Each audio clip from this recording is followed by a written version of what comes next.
everyone, and welcome to our latest episode of Team Lean Talks. Today, I have the pleasure of talking with Liz Brown of Liz Brown Residential out of Raleigh, North Carolina.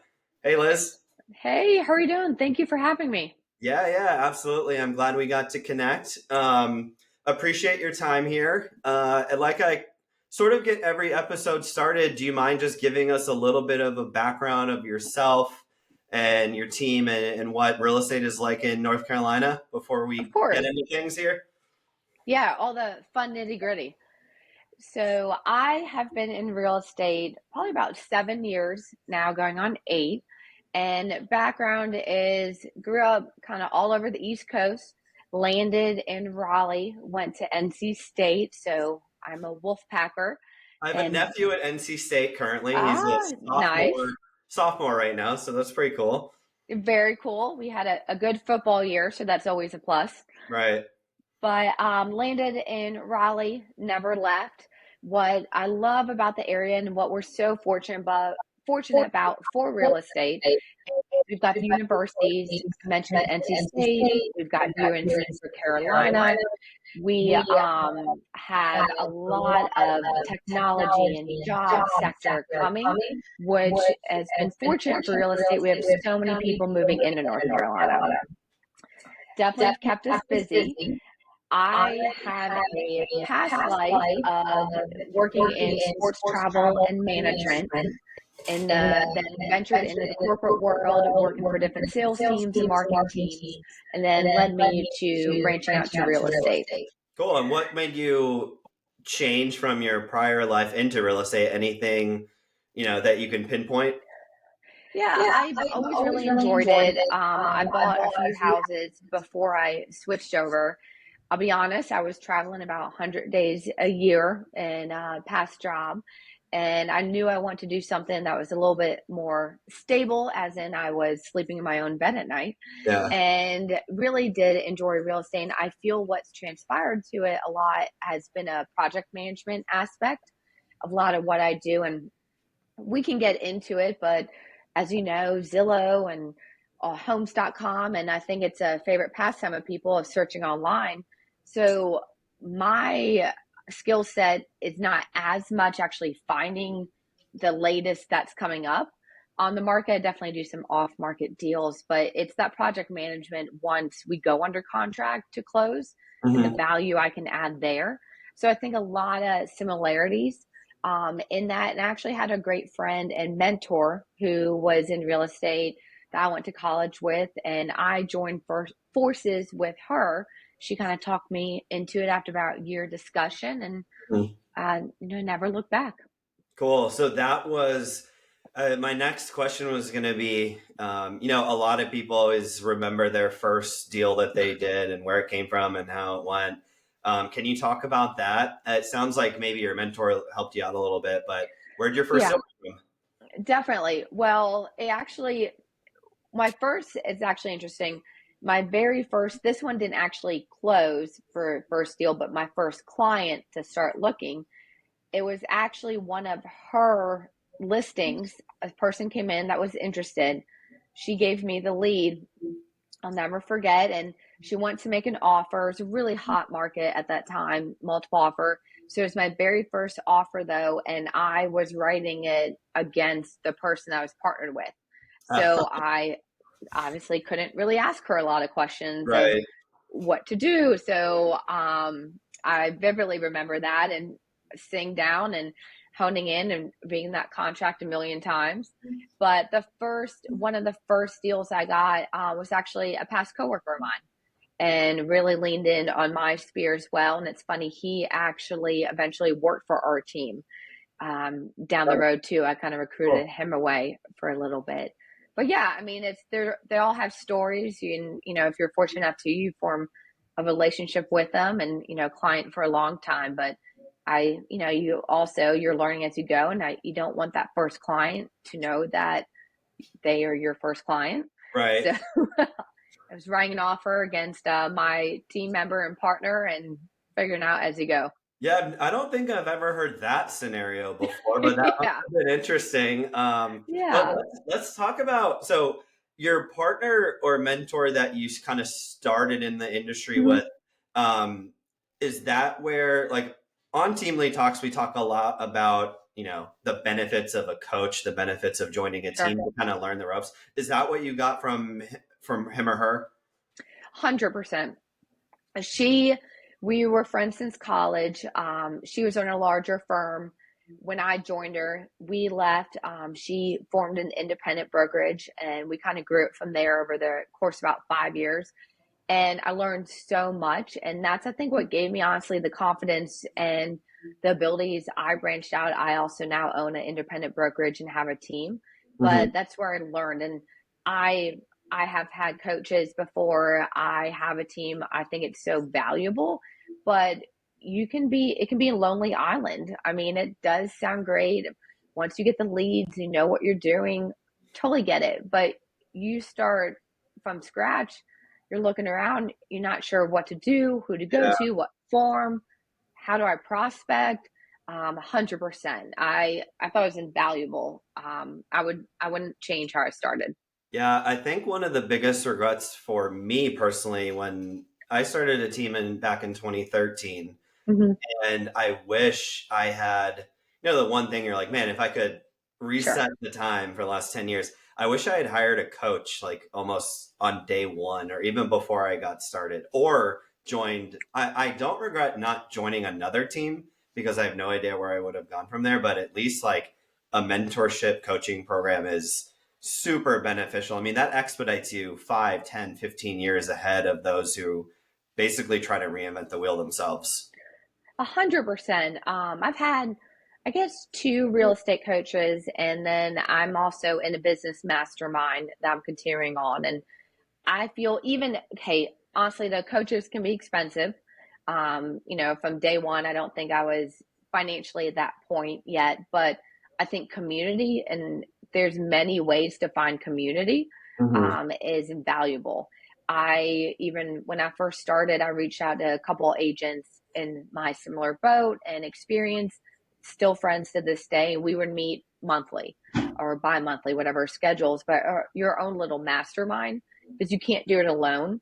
And so much of what we do as well are different nuances. For example, what deposits I do here in Raleigh and their standard are different than what you do, or Hmm. even by 6 months or by cities, or what's an average normal closing. If I don't talk within what's going on in my own area or my community or what's happening, you're never going to be in touch because it changes. It's not black and white, Right. which is so cool. That's great. But then that also can be a hindrance if you don't know what's going on around you. Exactly. Yeah, that's a great point. So you you partnered up with a mentor Mhm. partner for the first, I think you said 4 or 5 years. Yeah. And then talk to us about their transition because I talk to a lot of people and they kind of do what I just mentioned, like they either join a team or coaching program, but then there's always that pivot to where you break off on your own, start your own team, your own brokerage in your case. Can you talk to us Mhm. about that? What kind of led you to that decision and how did you start? Where did you start with that? Sure. I mean, it wasn't a decision I took lightly. It's scary. We had a really good thing going on, honestly. We're still friends. I don't regret it. But it honestly got to the point of I was also the broker in charge. I was hiring agents. I was doing one-on-ones and training, and was very fortunate of having my own successful book of business. And it's like, why am I not doing this for myself? Mhm. And learning. I think I had a moment probably a year before we did it. I've always thought of us as a partnership, and not to her fault, it's a business, but it got to a point I'm like, this isn't my company. Like at the end of the day, and decisions being made, not that I disagreed with them, but I Mhm. wasn't the end all be all, and that's totally fine. And um, I'm kind of the entrepreneurial spirit. You're very Enneagram type 3 and type A, and I just wanted to see if I could do it myself. Because Yeah. at the end of the day, if it didn't work, so I joined a team. I Yeah. mean, Yeah. To what? follow the plan. Yeah, what's the worst that's going to happen? And I did evaluate a few different options. Do I want to? We were independent. Do I want to join a national brokerage? Do I want to go independent? What does that mean? I did talk to a few to see what made the most sense. Mm-hmm. For me, it was going independent, but there's also a transition. I did work with a coach throughout that time. It was probably 6 months in the making before I actually left, Mm-hmm. of making sure I had that decision of who I want to go with, what's my branding, what does that look like, you know, do I want to have a team, where does that want to be, what are my systems, what, am I using, what's my CRM, what's my transaction management. Right. I'd rather get that foundation plans in now and scale versus having to backtrack it, Yeah. and figuring that out later. So like I said, it wasn't something I took lightly. I made sure kind of had our domain name, had everything ready before I was ready to take that leap. Cool. Let's talk about that if we can. Your decision when you were vetting your options, right? So either associate with a known brokerage and their branding and systems and processes, or go independent and on your own. How did you Mm-hmm. walk yourself through the pros and cons of each? And what ultimately did lead you to decide, hey, I want to just go at this by myself and start an independent? Yeah, sure. I think there are a few things. One was branding. I didn't want to be entirely under a different brand, and being dictated how to put myself out there. Mm-hmm. Also, I mean, at the end of the day, money, it is what it is. Right. What the splits would be versus if I kept it myself. I looked at those efficiencies of when I pay my CRM, my transaction management. I have a closing coordinator. What does all that look like? Overhead. When I first started, I didn't have office space. I wait till that made sense. We do now, Mm-hmm. but did it a little bit at a time financially. What's that best cost? Where do I want to be in the long run? Where are my long term goals? I knew I want to grow as a team, and I don't, I mean, who knows? It could change. I'm not trying to be 60, 70 person team. If we get to 10, 15, I have a good thing going on. Mm-hmm. But what would make sense for agents that I bring on and what would be beneficial to them was also something to, are they going to have a cap, or what desk fees do they have to pay? Why would someone want to join me? I mean, it's a huge decision. Right. So I looked at all that holistically, and it kind of goes back to, so what? It doesn't work. I go join someone else. It's a lot easier to have all this set up and then decide I want to join a larger firm than starting from scratch again, leaving that larger firm and going independent. Right. Um, I'm a very mindset of why not? Why can't I do it? Let's figure it out. While what we do is very important, it's the biggest decision financially. Most people, don't get me wrong. At the end of the day, I'm not a doctor. I'm not saving lives. We'll figure it out. It doesn't work, so we'll pivot. Or I kind of hate that word now after COVID, but we'll adjust. Yeah. Yeah. um, but yeah, I did look at, at the end of the day, what's their vision, what branding, and did it make sense financially? And I kind of knew the systems I wanted. I had the processes in place, so I wasn't necessarily looking for that guidance that a larger firm could bring. Well, I think that's really cool. It's very admirable that, and there's something to owning something tangible, Yeah. right? You put in all this sweat equity, time, money, energy, figuring stuff out, but at the end of the day, it's yours, right? How cool is that? Yeah, it's cool and it's scary at the same time. Right. Yeah. Yeah. Yeah, yeah, a lot of feelings. Yeah. Yeah. Okay. So you had this mentor for a handful of years, and then you decided to start Liz Brown Residential. Mhm, Talk to us about how you began to build from a personnel perspective. Who was mhm. your first hire? Yeah, my first hire, I actually had a full-time transaction coordinator. So I actually had her with me when I was with the team. Um, and that was something else too. Financially, I was I had someone on salary, just myself, while being on a team. Kind Hmm. of, does this all make sense? But she was the first. She came with me, and she was pivotal, just helping me all the back end things and minutia of, what's the website, what's our sending our email newsletter. Let's get everything in place. Branding. We need to order signs. She kept made sure everything was smooth and consistent with clients as Mhm. well. At the end of the day, we all have things going on in the background. You're kind of like ducks. You're all in the pond. We look calm, cool, and collected on top, and your feet are going crazy. So she made sure we stayed consistent.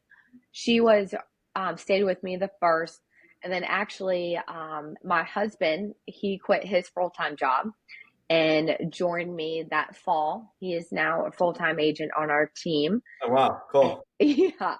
And we also have a property management company that he leads and runs as well. And then from there, brought on this year two other agents, and then we're growing as we speak, probably one to two over the next quarter Hmm. right now to grow the team. Cool. But it really is important to me, and I know you mentioned about leads. I want to grow smart and almost organically. Hmm. That I want to be able that I can provide the right amount of leads and mentorship to my agents. It really is important to me, especially navigating this, I guess, new market for people. While yes, it's not my first rodeo, I've been in it longer than COVID and the hot and seen ebb and flows. Not everyone has. I know it can be daunting. So I Hmm. want to make sure they feel supported. So I Cool. haven't grown a ton. I want to make sure I grow as I have the bandwidth for it. Sure. So just to kind of recap, your first your first attempt at leveraging, which sounds like you did very successfully, was you had a listing transaction Hmm. coordinator from that you worked with prior, brought her over. It kind of sounds like that role morphed into somewhat of a hybrid where she was almost like an administrative assistant, kind of Yes. TC catch all helping you. But what did that? I'm assuming it freed up your time to grow your client list and your sphere. Can you talk about how that helped you free up a lot of your time? Because that's part of scaling and growing, right? Yeah, it was invaluable. It's been, she gave me the time that I was able to dig. The goal is to dig deeper versus wider, Hmm. versus your sphere, your network. Like, yes, we're always meeting people, but how are you forming those true relationships? And it let me have those. So I was be able to be top of mind. I really love being more thought leadership. I think what's so cool is what we do, so many different avenues, and not having to be in the day to day has freed me up. I'll be completely honest. She since has gone on. She's a realtor in another part of her state, super successful, excited for her. And I'm at the point now too. I need a new admin, and it's just funny. I'm doing spreadsheets right now for a holiday list, and it's just my hands are tied a little bit to be able to prospect to go, and how invaluable that role really is to be Right. able to let kind of me groove, do my thing, prospect and connect the true meaningful relationships while someone else is behind the scenes doing, important work as well. Yeah, I agree. You somewhat take advantage of having team members handle that kind of stuff for you. And you really get, when it gets put back on you, and you're like, oh man, how did I even manage this? I always remember before we had administrative staff, support staff, obviously doing everything. We didn't have the capital to have Yeah. help yet. And then when we did, it was awesome. And you're like, oh my gosh, I can't believe that's now off my plate. And then they would move on, or, something would happen and it'd come back to you and you're like, how did I manage this? And you I kind of don't take it know. for granted. So that's why I love, the people that have stuck around with us for years and years and years. You're like, man, this is such a great environment for the two of you because you're levered. Like some things I don't like doing that they love doing, that kind of thing. But you free up a lot of your 100%. Yeah, 100%. It's so invaluable. And, it's something I try to remember you touched on. I may not love doing these spreadsheets and detailing them and organize them and, get everything together, but somebody else does. And that's awesome. right. And that's their sweet spot. And, to be able to work cohesively with that is invaluable. But yeah, we are in a transition. I actually this morning sent out job descriptions. I was like, help. Like, I Well, if can't. anyone listening has an Yes, EA or an EA, send them Liz's way. Or contact info will be yeah, in the description. So keep Liz in exactly. mind here. All But right. yes, So, they are imperative for scaling. right. So let's talk about you mentioned your agents on your team. You Hmm. had an administrative assistant coordination role filled that was handling your day to day so you could go out and obtain new clients, kind of grow your branding, your, touches with your current database. What was your kind of subsequent hires and how did they come about? Sure. Well, I mentioned my husband came on in August. So probably 3 or 4 months after we joined, and I don't have to really describe how that came about. Right. Um, but fortunately, we were at a point where we felt he could leave his full time job, come on with us, and try the new role. And a year and a half later, it's worked out. We're still married, and then but Thought about past that, firing him yet? no, not yet. Okay, Not, that's I good. actually did fire him from being my admin, or Mm, we had a joint talk of this isn't the best role for us. But other than that, we've succeeded. cool. But past that, I brought on my second agent. Then probably 6 months later, and it really was that time. At the end of the day, you should probably always hire before you get tapped out. And we were overwhelmed. I was fortunate enough to have too many leads, and I actually knew her through my closing attorney, Hmm. and kind of made that connection. I think it's valuable of knowing people, who you are, who works well together. And we continued a conversation and went from there. And then probably another 4 or 5 months later is when my third agent came on, and same thing. We just got to a point, and she actually I was a listing agent. She was the buyer's agent on one of my listings. I was really impressed with how she just communicated, handled it. We had a little bit of a touchy situation with a VA loan and termites Hmm. that I thought she handled well. Like, it could have gone south. I was really impressed, and I just reached out to her and asked, like, are you happy? I would love for you to partner with me. We talked for a little bit of time, and it went from there. So I really like I said, I do appreciate kind of doing it organically. I'm in the midst right now of looking at other agents and teams and who makes sense. And I think you got to find your people. Your vibe attracts your tribe. Right. And the minute you start forcing it, or someone that you don't feel is a good fit, it's going to be obvious and it's going to be toxic for everybody. Right. I agree. Hiring is tough, right? And especially to your comment around like when to hire, Mm-hmm. we put ourselves in a position early on. Hopefully, we don't continue to do this now, but hiring out of a necessity with an urgency, right? Yeah. So when it's too late almost, and then you're like, you can't go Oh, yeah. slow, hire the right person because you and everyone listening might know as well as I do, the wrong hire can be extremely toxic, time wasting, energy sucking, right? So a lot of the team leaders that I've had fortunately had the chance to talk to, they're constantly just kind of recruiting and hiring as they want to grow slowly, kind of like your approach, right? But not like, oh my gosh, we have so many appointments, so many leads. We have to get someone yesterday, and then you make the wrong decision, right? Yeah. And I say this because I've done it.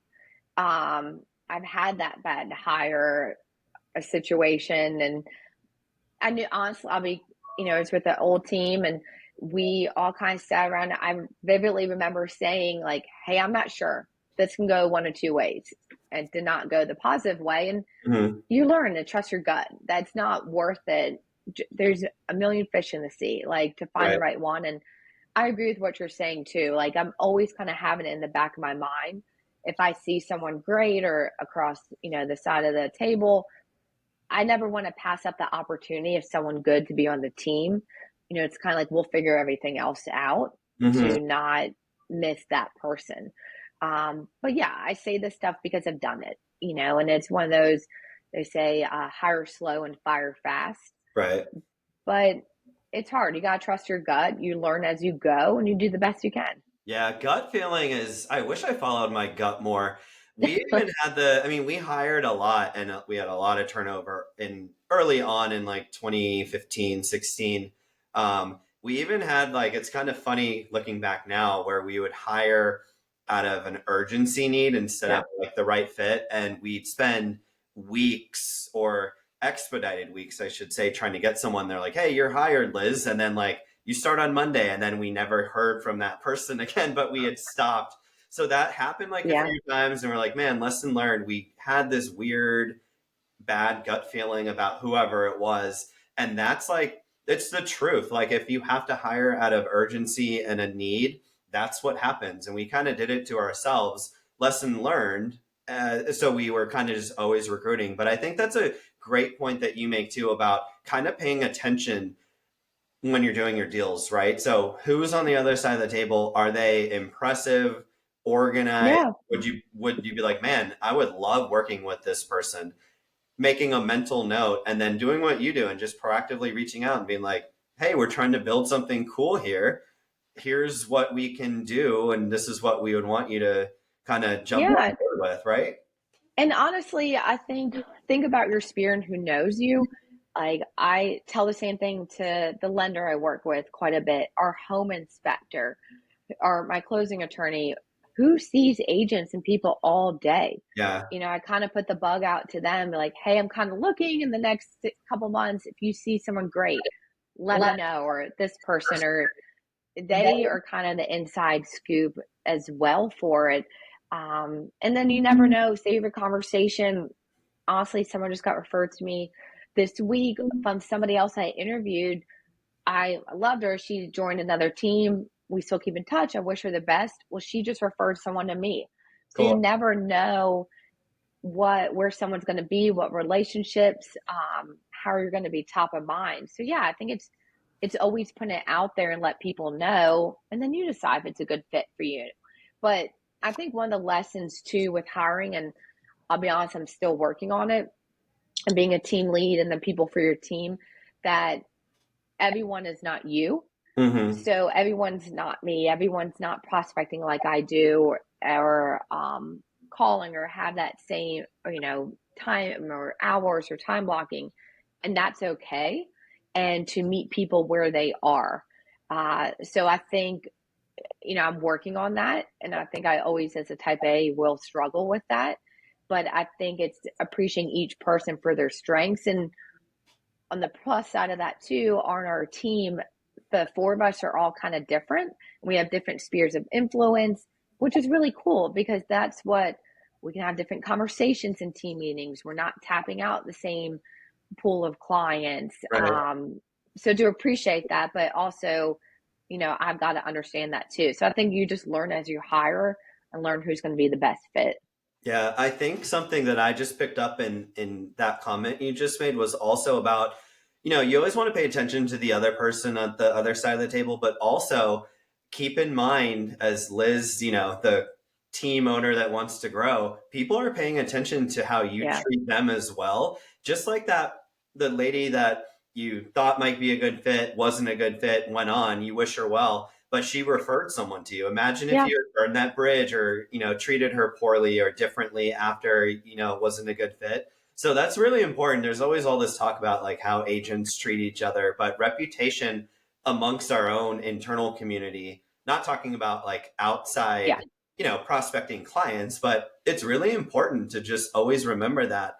As I've grown and kind of matured in this industry that we're in, maybe I didn't think that in the first few years, but then like, man, this is really important. You never know who they'll put you in touch with. So just keep that in mind when you're talking to anyone and working with anyone. You also have your own reputation amongst this, internal industry we're in. 100%. And, while we're all here to serve the general public and buy and sell, very important, your reputation within the industry is just as important, if not more. You know, if you do a good business, you treat people right, you're going to be around a while. And, there's really only a handful that will stay Mhm. longevity. You're going to see, these same people across the table from you at the closing table, at a networking event. It's a small network and small community. So you want to build that trust and that relationship, just be a good human. But overall, you never know what's going to come down and that you guys can actually work together. You have a multiple offer. Yes, that seller definitely makes a decision, but there's also, we've all had situations like, I don't know, this is going to be difficult, or their team is super unorganized, Hmm. or I had this horrible situation. Like, Right. your reputation, at the end of the day, we are a small business. We are reputation based, Right. and word travels fast if you don't have a good one. Exactly. I think that's a really great point. So, all right, we talked about how you sort of built your foundation level team. Can we talk about the model that you run? There's like a million different models of Yeah. how leads come in, who they get distributed to, Yes. all that stuff. How does it work for you? Yeah. So I don't pay for any leads. I never say never, but we've been fortunate. We do not pay for leads. So any leads that I give, or it's going to be a warm lead to anyone. It's past client, it's anyone in my sphere, anything, a listing or sign call. But anybody that basically comes to me, unless someone, there's very few I keep anymore, it gets passed off, and I do it round robin. Hmm. Obviously, if they have a previous relationship with that agent for whatever reason, or knew them because of, we met somewhere together, yes, that would go to that agent. But other than that, it's just round robin. And it doesn't matter. Say you've gotten a lead and that lead decides to move to Atlanta. Well, that lead talked about buying, you had initial conversation, that's counted as your lead. It's not, they didn't matter as they didn't sell. Hmm. So, yeah, and that's why I try to, like, that's what my goal whenever anybody agent comes on is, I want to teach you how to build yourself a business. How do you build a longevity? How do you build that pipeline, that training, so you can ultimately be a referral business? Right.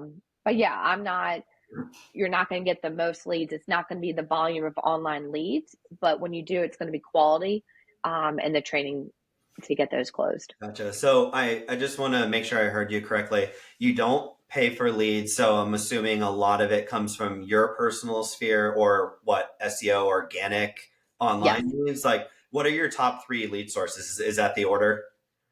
Yeah, it's my sphere, past clients, past client referrals, and then anything organic. Gotcha. And you run your entire business just off of that? Has that always been the case where you're just kind of doing organic lead gen? It it has, since I've gone independent. To build up my business, they had some online leads. It was pretty minimal. Hmm. But yeah, I mean, all in all, it's always been primarily my own sphere. Nice. That's pretty cool. So, out of curiosity, for your sphere or your brokerage's sphere, do you do like client events, prospecting Hmm. events? Is that where your marketing dollars are going since you're not spending marketing money on Yeah. leads? Yes. So it's going, like I said, it goes back to, we're trying to go deeper instead of wider into Hmm. that network. So we do have, holiday drop offs. Every year we call it our home anniversary, where we do a set of crumble cookies. I don't know if you have crumble, but basically a nice, they're like a big oversized, like fresh cookies. Can you send me? And All yeah, hey, it's all right. about who you know. Nice. So every year on the month anniversary, it's not first year home anniversary, it's every year. They're like 4 pack of cookies with a card. We do birthday, like Starbucks cards. We also, the past couple of years, we have Parade of Homes in Mhm. the area. I partner with a custom builder in our area who's has a home in the parade. For example, this year the builder had a $3 million house, and I basically talked them into hosting an event at their Parade of Homes house before the parade starts. Oh, cool. So we have a cocktail reception. We had live music, a bartender, the builders there. We had light bites and food, and it's really, we target it as an exclusive sneak peek. Hmm. Come meet the builder, come see the house before the general public. That builder also is able to bring in their guests. Last year, I changed builders each year. Last year, the builder brought all their trade partners. So They were in a neighborhood and they brought the guy did the windows, the landscaper, lighting to thank them for the work that they did. Right. This year, the builder, just a general clients, past clients perspective, but I like to get them involved too. It's cool to be able to come see that. It's enticing. No, my database, I love sell $3 million houses, but that's not what everyone is. It's to Right. give someone an exclusive sneak peek. Hey, I've got this connection that you may not have yet. We've done workout classes. I always like doing something small, local. I've got some friends who own, gyms in the area. So we invited everyone. My husband, obviously, that's his isn't the girl workout class. We've done like similar like Top Golf or something of that nature Cool. to like rent some golf bays. But it's more so how can you connect? I want to do something a little bit different, and then where can we spend some time together in conversation and not in date them, not be as obvious about real estate. Right. So a Like lot let's of just be a person. experience invites to your current database or your sphere, right? Yes. Okay. Yeah, we do a monthly newsletter. That's obviously free. But fortunately, we have about a 60% open rate for that each month. And then we also highlight a small local business in that. So the connections to each team member, they give suggestions. So do you need a bookkeeper? Do you need a florist, a videographer, someone who sells earrings, Mhm. whatever? Coffee shop. That's how we try to make connections too to stay within the community. Cool. Yeah, I think there's a lot to in-person experience events. I was going to ask you, you mentioned like the newsletter. Are Mhm. you also doing other tech, meaning like emails or text messages or that kind of thing, touches to stay top of mind with your clients? Or do you feel that are you doing these in-persons once a month? Like what's the cadence for those? Yeah, we honestly try to do one a quarter at least, and in person. We do monthly newsletters. We do your birthday and then your home anniversary. And the birthday is not a past client thing. It's just anyone in our database Hmm. contact. So, I mean, honestly, going back on Facebook, you can pull Excel spreadsheets from Facebook and LinkedIn and get that data. Right. That's our friend. But yes, it's on top of that too. I was telling my agents, we're filming this in December. It's the perfect time of year for touch points. Hmm. Hey, did you see the so and so tree lighting is going on right now? I just saw this Black Friday deal on mountain bikes and you love mountain bikes. So yeah, we also use HomeBot. I don't know if you've used it. Yeah, Just a couple we've used it, competitors. and I'm a recipient of Oh, it as yeah, well. Like, same. yeah, cool. I look at it. Yeah. Yeah, yeah, me too. Um, so we do HomeBot. So those are kind of the touch points there. But yes, always encourage have a conversation. It's also, we can dig deeper, but how do you categorize your client? Is it the A, B, or C level? Are they active? How often are you talking to them? So it's a multitude. I think you've got to be touch point, email, call, phone. Some people respond better than others too. Yeah, Everyone's got Gmails that have probably 2,000 emails in there. They're not going to see your email. They're too inundated with the sales. yeah. Text somebody.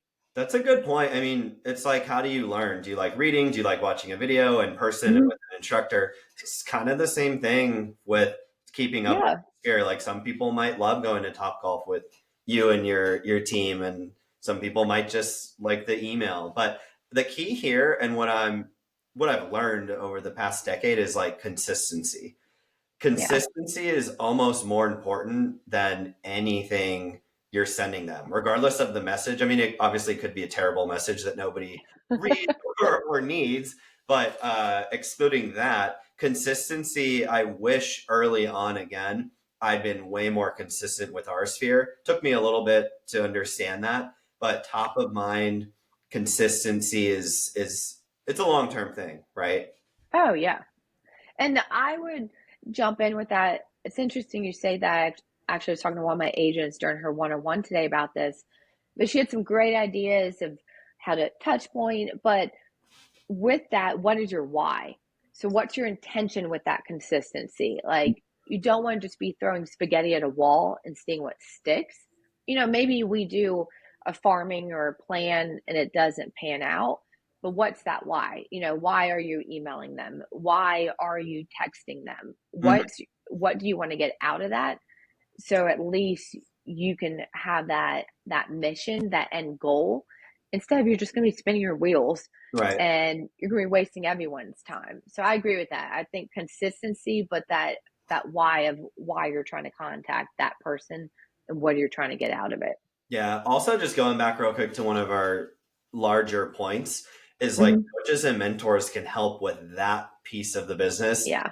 from very early on instead of being like, well, what should I do? You mentioned like this throwing spaghetti on the wall.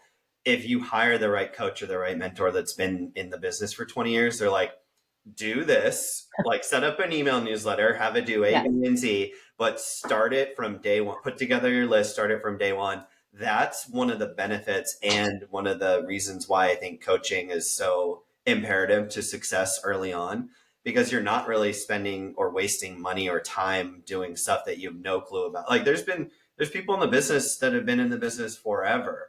Why not learn from their past, Oh yeah. their lessons learned? So yeah, I think that's a really good point.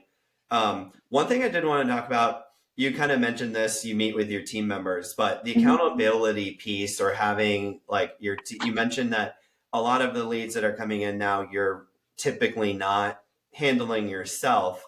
A big piece of our team was always, we were really good at lead gen, really good at appointment setting. We still are, but keeping all that on track, organized, being in the know. How are you handling that? So a lead comes in. Can you kind of walk us through the life cycle of, hey, Liz, Yeah.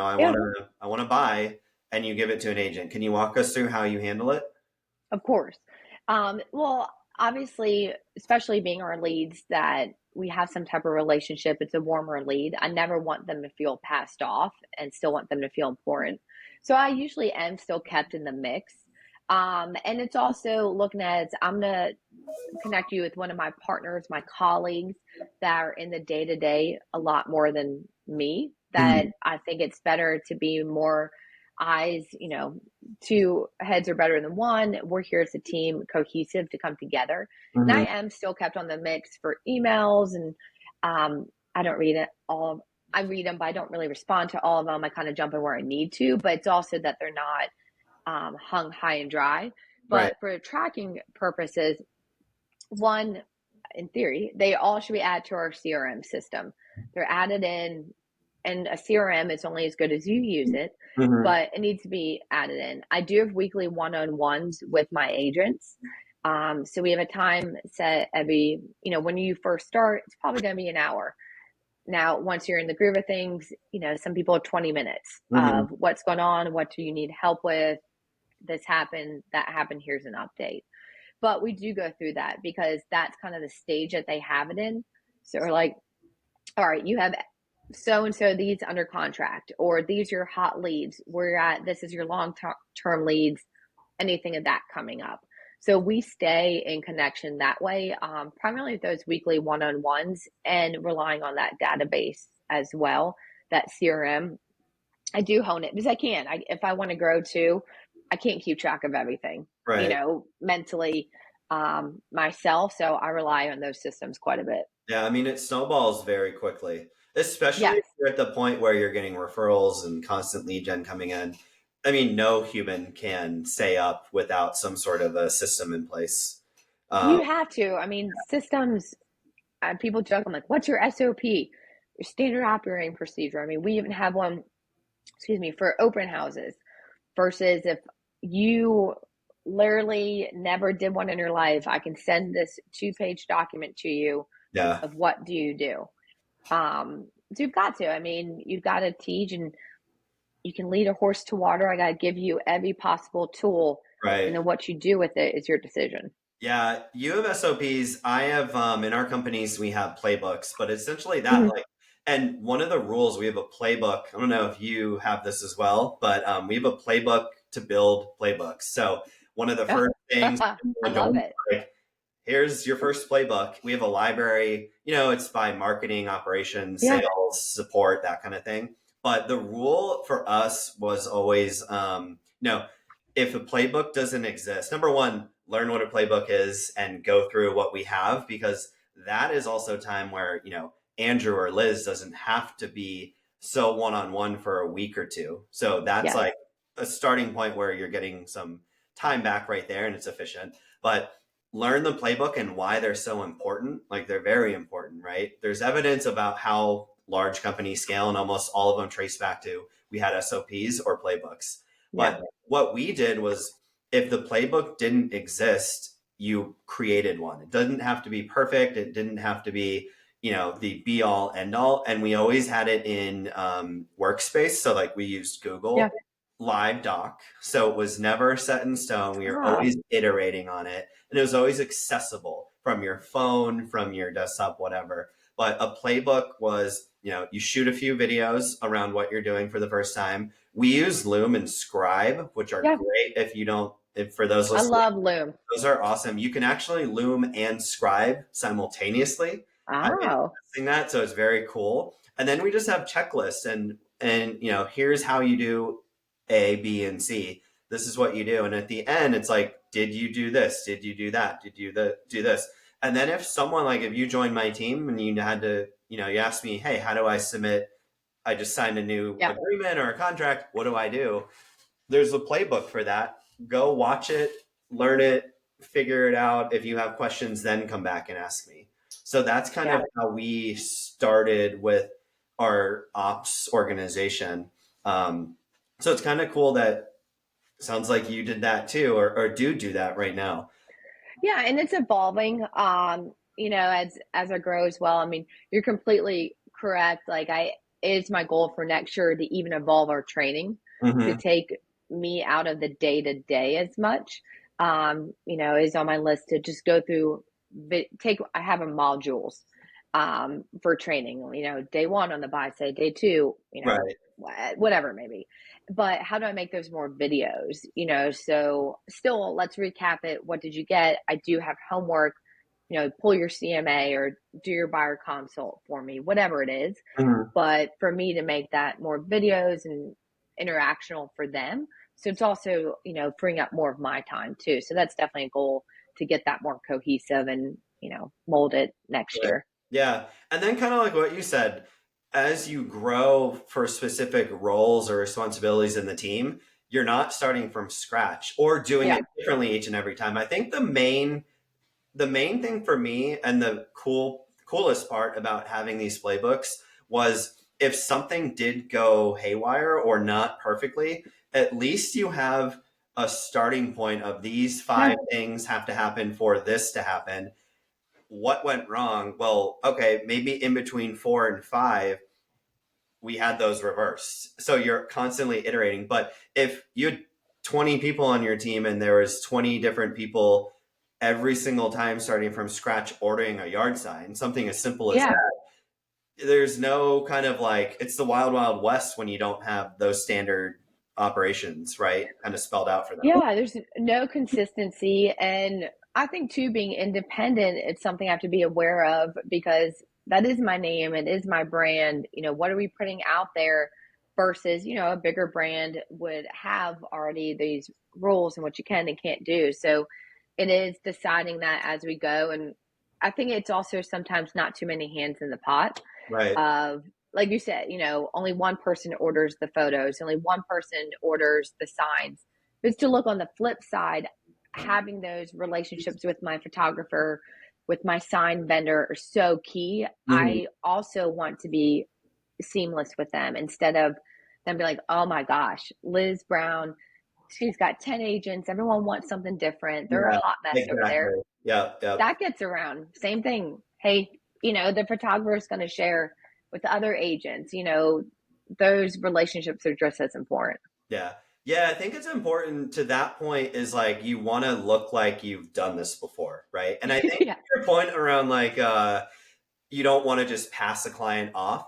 The I was always afraid of that too. Like I'd be Yeah. working with someone and then I'm like, "Hey, just go talk to, Dan or Jonah or whoever Sure. on the team." But I learned very quickly on and this is an assumption, but I was on the other end of this too, so I'm just talking from my own personal experience. There, when you set proper expectations early Yeah. on and kind of like, oh, you're, set it up from the get-go of, you know when this happens, you're going to work with Mary, but she's awesome, she's fantastic, talk them up, make it sound exciting, kind of like a lot of the times the analogy is like the doctor's office, right? You don't go into the doctor's office and he or she isn't like answering the phone, checking people Yeah. in, doing all that kind of stuff. They're used to that. And they, I mean, like prospects or clients, they're used to businesses operating and running like a business. So as long as you do a great job of walking them through, when this happens, I'm going to have my other agents on the team hold it open. I won't always be doing everything, but I'll be involved, and you're always able to reach out to me. And, if anything happens, I'm always available to you. But just operate like, I've been there, done that. This is how we roll. I remember the first time sitting across the table when I wasn't managing our business that way at all. And the other agent was like, something happened. He was like, and it was on our end, but he was like, you Yeah. know what? I'm going to take care of this. Give me one sec. Got on his phone, was like, yeah, reference this, do that. All right, do that. Okay, yeah, this is my, John, he handles this. It's taken care of. Let's close. And I was like, man, I want that. And I was super impressed. And it was like one of our, first 5 deals. But that is, that's how you build your brand recognition. And that's how you get Yeah. that reputation. Yeah. No, I agree. And, it's not your first rodeo. So you figure it out. But like you said, it's important you set expectations from the start. And as long as you set that, everyone knows where we're going. We're all on the same page. And it is. I mean, I adore and, think highly of the agents that work for me. And hopefully you always should. So you're excited for that client to get to know whoever it may be. Like they're awesome. Like, Right, and I do tell people they're in the buy side day in, day out. They're seeing inventory a lot more than I am. They are going to be able to be your boots on the ground. Like you right, will love it. Yeah. And as long as you set that and, you are accessible, like you said, people understand your business for you to grow. You can't be doing end all be all every single day. And right. if they don't get that too, sometimes maybe they're not your people. Yeah, I mean, and it honestly, you don't have to make it this big, huge thing. It is honestly for us, it was a templated email that we wrote, iterated, of course, and like tweaked it per Yeah. client. But it's as simple as being like, hey, Liz, now that we're under contract, and you set the proper expectation up front and kind of put it in their mind at first. But then when it actually goes to execution, you're like, hey, Liz, if you're my client, now that we're under contract, you're going to be working with, you know, Johnny Yeah. to get you to close. He's amazing. Uh, I'll let you take it from here. He'll be doing A, B, C. You have a checklist. They're like, wow, this is cool. This is a well-oiled machine. And I Yeah, always have accessibility to Andrew if I need it. definitely. So yeah, it's, we're learning as we grow. But it's fun too. And it's fun to have the right agents that also enjoy that Right. because they can kind of make it what they want. They're building it with me. Yeah. So that's fun as well. Yeah. Yeah. And to kind of like zoom out even more, as we're talking about in this conversation, a lot about recruiting efforts, right? And finding Hmm. the right fit. Who do you think would be more attractive for an agent who's kind of trying to find the right home, other than like matching personalities and culture, which is huge too? I think that's a whole other Yeah. conversation. But imagine, me and you are talking to the same agent and he comes to me, and I have no systems, no processes. I kind of look like I'm just running around crazy all the time. And then he meets with you and you're like, this is what happens. This is the team. This is our flow. You're going to seem a lot more professional to the agent as well. So keep that in mind for like recruiting efforts, right? Because Yeah. on top of branding recognition, being a good fit, organizational, internal processes are huge, in my opinion. I agree. And I think people want to know also what happens if things go wrong. So Right. if you have those processes, it will, let's be honest, you do enough deals, that's okay. We have XYZ set up. This is what happens if you follow this course. So people just want to know, they want direction. So I think that's key. And this is a little sidebar, but I always like to share this. anyone out there that's looking to join a team or wherever you may be, my one advice always, no matter where you join, make sure you find your broker in charge or whoever your team lead is that you would feel comfortable calling 8 o'clock on a Friday night because something is going wrong, Right. and they'll pick up and help you, because it Right. will. Something something crazy eventually is going to happen. There's a fence encroachment and it's the end of the world. Yeah. It will. Yeah. But you, especially a new agent, you want to know that that person will pick up and they'll help you to get through it. So wherever you go, the worst I hear all the time is people like, well, I couldn't get hold of them or they didn't answer. But then why are you there? Yeah, I mean that goes into like leadership, right? Yeah, Leadership attributes where they trust you. You're their not your parent, their parent, but almost like a parent relationship, leadership yeah, relationship, where if something goes awry and they feel abandoned or neglected, that can hurt you as well. Um, sure. and that could change. You could have a great relationship with someone, and you're not there for them once or twice, or if it becomes a much bigger issue. But yeah, I think that's a really, really good piece of advice for those who are contemplating either starting their Yeah, own team or joining a team. How accessible is the team? Are they an yeah, absentee team leader who kind of just wants you to bring in, revenue for them and that's all you get? So you kind of got to pick and choose and decide what's yeah. important to you. But that's important to me personally. Yeah, I mean, you've got something's going to happen and you got to be able to talk through it, and conversation laws are always changing. I mean, you name it, something's going to come up. But yeah, how accessible is that person that you're working for? Right, right. Well, that's a great point. Well, Liz, I know we've been talking for about an hour now, and I think I don't want to take up too much of your time. I know you're very busy, but for those who are listening who are in Raleigh, thinking about moving to Raleigh, how would they be able to get in touch with you? And we will be sure to include this in the description below. But how can someone reach out to Liz Brown Residential? Yeah, I mean, all the fun social things, Instagram's Liz Brown Residential. My email is also liz@lizbrownresidential.com with How'd the you come up same. with that one? It took some time. Yeah, yeah. Yeah, it was a lot. But yeah, we got that. Reach out, website, shockingly enough, Liz Brown Residential. Hmm. But I'm just gonna ingrain it in. Noticing a theme here. But yeah, but would love to talk. I just enjoy networking with other agents too. Like I said, keep in touch with over a year the agent that went to another team. That's cool. Like I love seeing her thrive and what she's seeing in the marketplace. So definitely reach out. Always happy to talk. Cool. Awesome. Well, I appreciate your time, Liz. It was a lot of fun. Hope you had some fun too. And Yes, hope, definitely. those listening were able to take away at least one piece of advice that we talked about. So I hope so. lovely to have you. Thanks so much for being here. Yeah, thank you. All right. Take care. All right, you too. Bye.